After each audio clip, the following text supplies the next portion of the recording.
Donald Trump's chief of staff has made an extraordinary public appearance to deny that he is about to resign or be fired.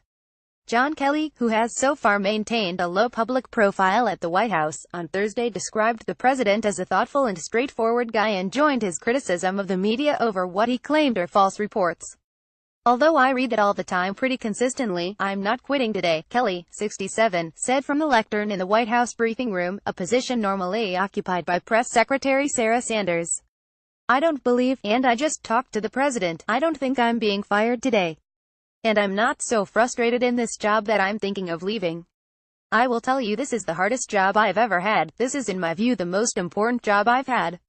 I'm not quitting, I'm not getting fired, and I don't think they'll fire anyone tomorrow."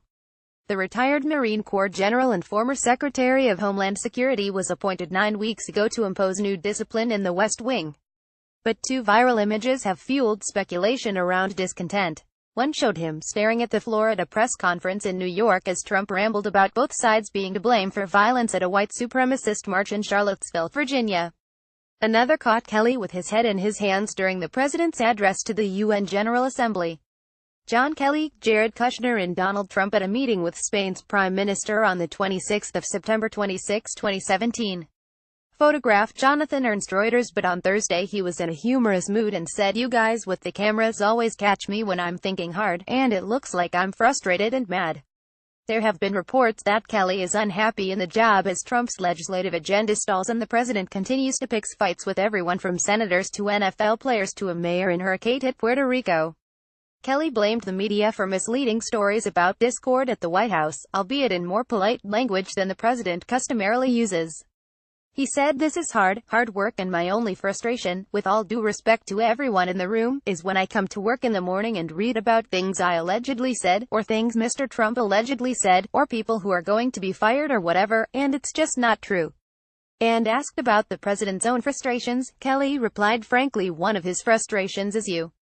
All of you. Not all of you, but many of you. It is astounding to me how much is misreported.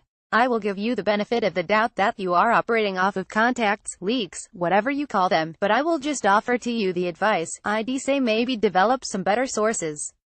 Congress has also been frustrating to the president, Kelly added. His sense as a man who is outside the Washington arena, a businessman, much more of a man of action, I would say his great frustration is the process he now finds himself in because, in his view, the solutions are obvious. The chief of staff also said the North Korean nuclear and missile threat is manageable for now, but the isolated nation cannot be allowed to develop the ability to strike the U.S. homeland.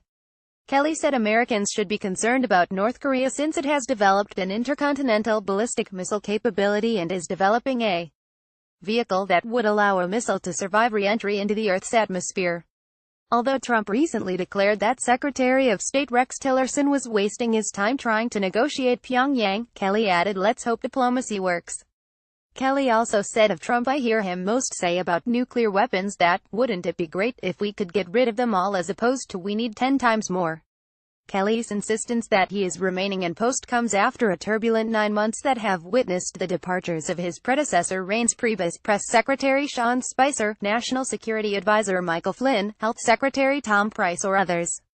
Later on Thursday, announcing his nomination of Kirstjen Nielsen for Homeland Security Secretary in the East Room, Trump lavished praise on Kelly and asked him to stand. The chief of staff did so with a smile and a salute.